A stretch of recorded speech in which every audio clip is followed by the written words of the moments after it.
നിങ്ങളുടെ ഇഷ്ട പരമ്പരകൾ എക്സ്ക്ലൂസീവായി സൺ നെക്സ്റ്റ് ആപ്പിലൂടെ തികച്ചും ഫ്രീ ആയി ഇപ്പോഴേ ആപ്പ് ഡൗൺലോഡ് ചെയ്യൂ. വോയിസ് കേട്ടാ അറിയാം ഒരാളുടെ ബ്യൂട്ടി. ആ ഞാനിവിടെ എത്തിയല്ലോ, തന്നെ കാണാനില്ലല്ലോ. എവിടെ? എന്റെ ലെഫ്റ്റോ? ഇവിടെ എങ്ങും കാണുന്നില്ലല്ലോ മുത്തേ. പറഞ്ഞ സ്ഥലം മാറിപ്പോയോ?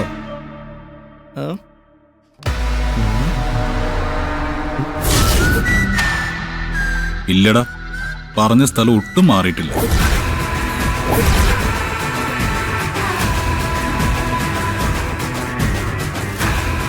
കിളിനാദം കേട്ടപ്പോ പുതിയ ഇര വലയിൽ വീണെന്ന് കരുതിയല്ലടാ. മിമിക്രി കാണിച്ച് പറ്റിക്കുന്നു? മിമിക്രി അല്ലടാ, സൗണ്ട് മാറ്റുന്ന മൊബൈൽ ആപ്പ്. നിന്നെ വീഴ്ത്താൻ അത് മതിയെന്ന് എനിക്ക് അറിയാമായിരുന്നു. നമുക്ക് പുറപ്പെടാം. എങ്ങോട്ട്? അതൊക്കെ ഞാൻ പോകുന്ന വഴിക്ക് പറഞ്ഞു തരാം. സാറേ, സാറിനെ പറ്റിച്ച് സ്വർണ്ണമായിട്ട് മുങ്ങിയ ശിവാനെ ഞാൻ പിടികൂടി. പക്ഷേ അവൾ എന്റെ തലക്കടിച്ച് വീഴ്ത്തിയിട്ട് കടന്നു കളഞ്ഞു. ഓ സാരല്ല, എങ്കിൽ നീയും വാ, നമുക്ക് രണ്ടുപേർ കൊണ്ട് ചെന്ന് അവളെ പിടികൂടാം. വാ വാ.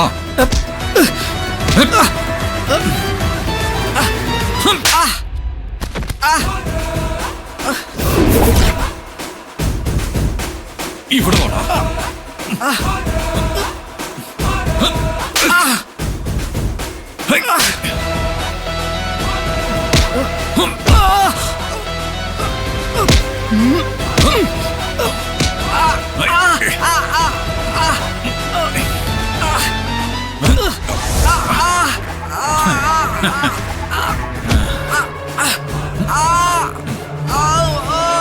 വരില്ലടാ. ഇനി എന്നെ ഉപദ്രവിക്കരുത്, ഞാൻ എവിടെ വേണോ വരാം. നീ വരണ്ട, നിന്നെ ഞാൻ കൊണ്ടുപോയിക്കോളാം. പാടാ ഇവിടെ. നടക്ക.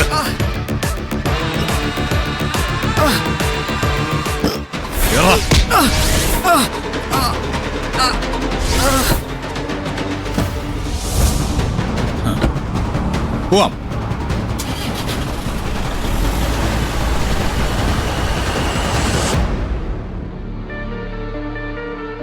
ഗൗതം സാർ അമലിനെ കൊണ്ടുവരുമെന്ന് തന്നെയാ CI സാർ പറയുന്നത്. അമല് കുഴപ്പക്കാരനാ, അത് ഓർക്കുമ്പോഴേ എനിക്കൊരു ടെൻഷൻ. ഈ പോലീസുകാരുടെ ജോലി എന്തിനാ ഗൗതം ഏറ്റെടുത്തത്? അമലിനെ അവരെ പിടിച്ചോട്ടെ എന്ന് വെച്ചാ പോരായിരുന്നോ? ആന്റി, ഏട്ടനങ്ങനെ നിയമം കയ്യിലെടുക്കുന്ന ആളല്ല ആന്റി. അമലിനോട് ഏട്ടന് നല്ല കലിപ്പുണ്ട്. അവനെ പോലുള്ളവന്മാർക്ക് ഏട്ടൻ ഒരിക്കലും മാപ്പ് കൊടുക്കില്ല.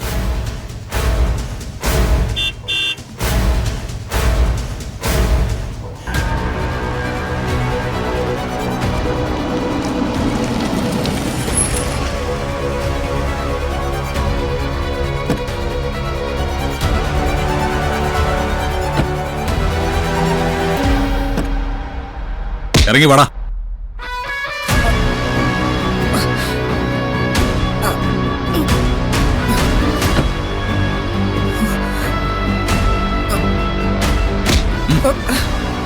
എടാ ദുഷ്ട, നീ എന്റെ മോളെ.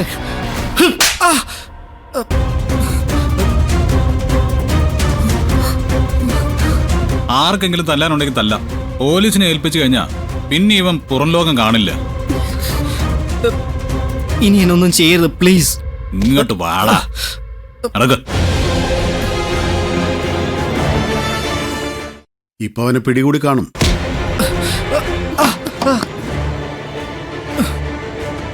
ഇൻസ്പെക്ടർ, ഞാൻ എന്റെ വാക്ക് പാലിച്ചു. എന്റെ ഭാര്യ തന്ന പരാതിയിൽ പ്രതിയെ ഞാൻ തന്നെ പിടികൂടി ഇവിടെ എത്തിച്ചു. എന്താടാ അനങ്ങാതെ നിൽക്കുന്നത്? തനിക്കവനെ ചോദ്യം ചെയ്യണ്ടേ? അത് പിന്നെ ആ കേസിന്റെ ഓഫീസർ സാറാണല്ലോ. തിരിച്ചു കിട്ടിയ സ്വർണ്ണം എത്രയെന്ന് കണക്ക് കൂട്ടി നഷ്ടപ്പെട്ടതിന്റെ ലിസ്റ്റ് എടുക്കണം. വിറ്റതും പണയം വെച്ചതും എല്ലാം കണ്ടെത്തണം. ശരി സാർ. ഇതൊരു മോഷണ കേസ് മാത്രമായി ഒതുക്കരുത് സർ. അമലിന് പെൺവാണിഭ സംഘവുമായിട്ടുള്ള ബന്ധത്തെക്കുറിച്ച് അന്വേഷിക്കണം. ഇനി ഒരു പെൺകുട്ടിയോടും ഇവൻ ഇങ്ങനൊരു ചതി ചെയ്യരുത്. അത് ഞങ്ങളേറ്റു. ഇവനെതിരെ മൊഴി തരാൻ ശിവാനി തയ്യാറാണോ?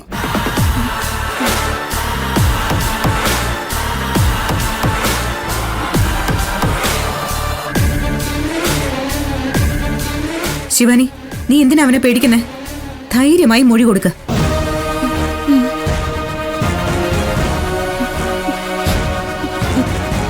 ഞാൻ മൊഴി തരാൻ തയ്യാറാണ് സർ. ഗുഡ്. ഇൻസ്പെക്ടർ, വിശദമായ മൊഴി എഴുതി വാങ്ങ്. ഇനി ഇവൻ ഉടനെയൊന്നും പുറലോകം കാണരുത്. ശരി സാർ. പരാതി തയ്യാറാക്കാൻ താൻ കൂടി ഇവിടെ സഹായിക്കും.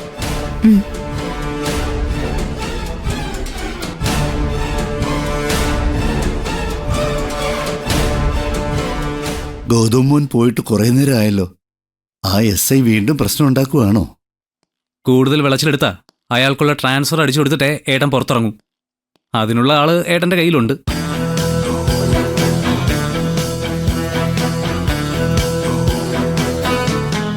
ദേ, ദേ ശിവാനി വരുന്നു.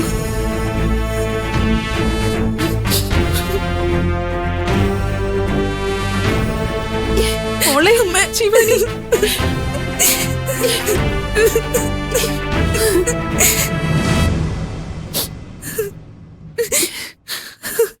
നീ രക്ഷപ്പെടുമെന്ന് അമ്മ ഒട്ടും കരുതിയില്ല മോളെ.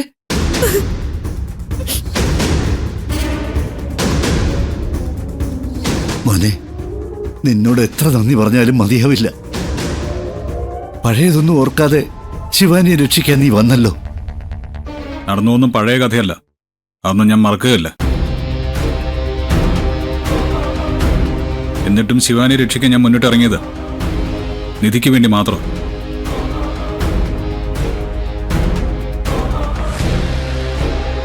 അതുകൊണ്ട് നിങ്ങളുടെ നന്ദിയും കടപ്പാടും ഒക്കെ നിധിയോട് മതി. എന്നോടാരും നന്ദിയൊന്നും പറയണ്ട.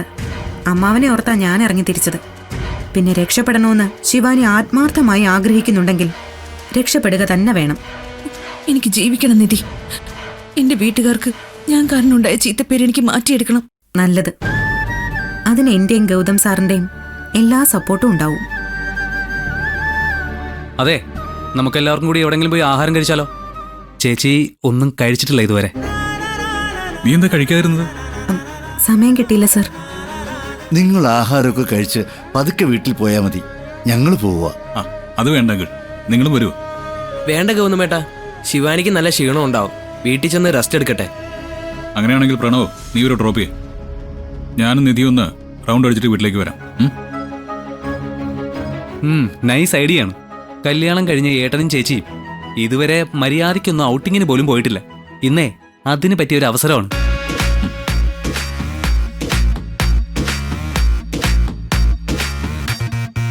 ചേച്ചി, ഇഷ്ടമുള്ള ഹോട്ടൽ പറഞ്ഞോ, ഏട്ടൻ കൊണ്ടുപോകും. എനിക്കങ്ങനെ പ്രത്യേകിച്ച് ഇഷ്ടങ്ങളൊന്നുമില്ല പ്രണവ്. വീടിന് പുറത്ത് ഞാൻ ഏറ്റവും ആസ്വദിച്ച് കഴിക്കുന്നത് ഒന്നാം തരം തട്ടുദോശയാ.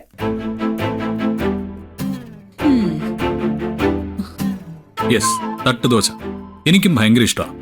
പക്ഷേ തട്ട് കടകൾ തുറക്കാൻ സമയമായില്ലല്ലോ. ഓ, അപ്പൊ എന്തു ചെയ്യും? സന്ധ്യക്ക് തുറക്കുന്ന ഒരു തട്ടുകട എനിക്കറിയാം. അവിടെ നല്ല ദോശയും ചട്നിയും കിട്ടും. ഓഹോ, എവിടാ അത്? ഇവിടെ കൊളക്കാട് വാസുവേട്ടന്റെ തട്ടുകട ഭയങ്കര ഫേമസാ. ഓ, കൊളക്കാട് വാസുവേട്ടന്റെ കട. നമുക്കൊന്ന് ട്രൈ ചെയ്യാം അല്ലേ നിധി? ഞാൻ റെഡി. എനിക്ക് നല്ല ചൂട് ദോശ കിട്ടിയാൽ മാത്രം മതി. എന്നാ പിന്നെ നിങ്ങൾ ഇറങ്ങ്. 7 മണിയാകുമ്പോ തട്ടുദോശയും കഴിച്ച് ഒരു സിനിമയൊക്കെ കണ്ടിട്ട് വീട്ടിലോട്ട് വന്നാൽ മതി. അച്ഛനോടും അമ്മയോടും ഞാൻ പറഞ്ഞോളാം.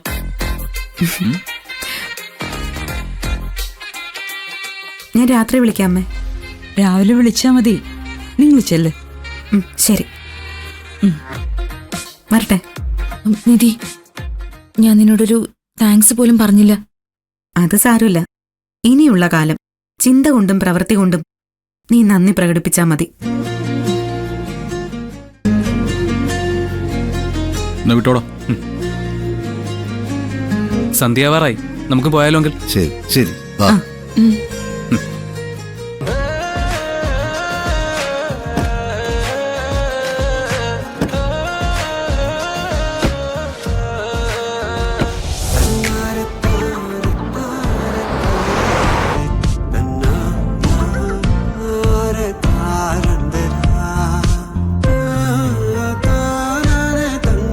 സാറിന്റെ തിരക്കുകൾ എനിക്ക് ശരിക്കും അറിയാം. അതിനിടയിൽ എന്നെ കരുതിയാണെങ്കിലും സ്റ്റേഷനിലേക്ക് വന്നതിൽ ഒരുപാട് നന്ദിയുണ്ട്. തന്റെ വീട്ടുകാരെന്നോട് നന്ദി പറഞ്ഞു മനസ്സിലാക്കാം. പക്ഷേ താനെന്തിനാ എന്നോട് നന്ദി പറയുന്നേ? മാഡം ആജ്ഞാപിച്ചാൽ മതി. ഈ ഒബീഡിയന്റ് സെർവന്റ് അനുസരിച്ചോളാം. കളിയാക്കണ്ട.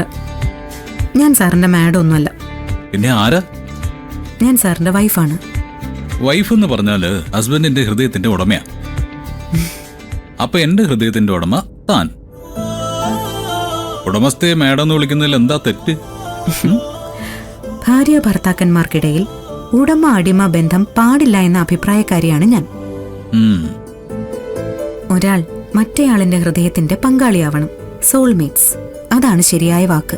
ഓ ഗോഡ്, ടീച്ചർ ക്ലാസ് എടുക്കാൻ തുടങ്ങിയല്ലോ. എന്നെ പഠിപ്പിക്കാൻ വന്നാൽ ഞാൻ തിരിച്ചും പഠിപ്പിക്കും. രാവ് പുലരാ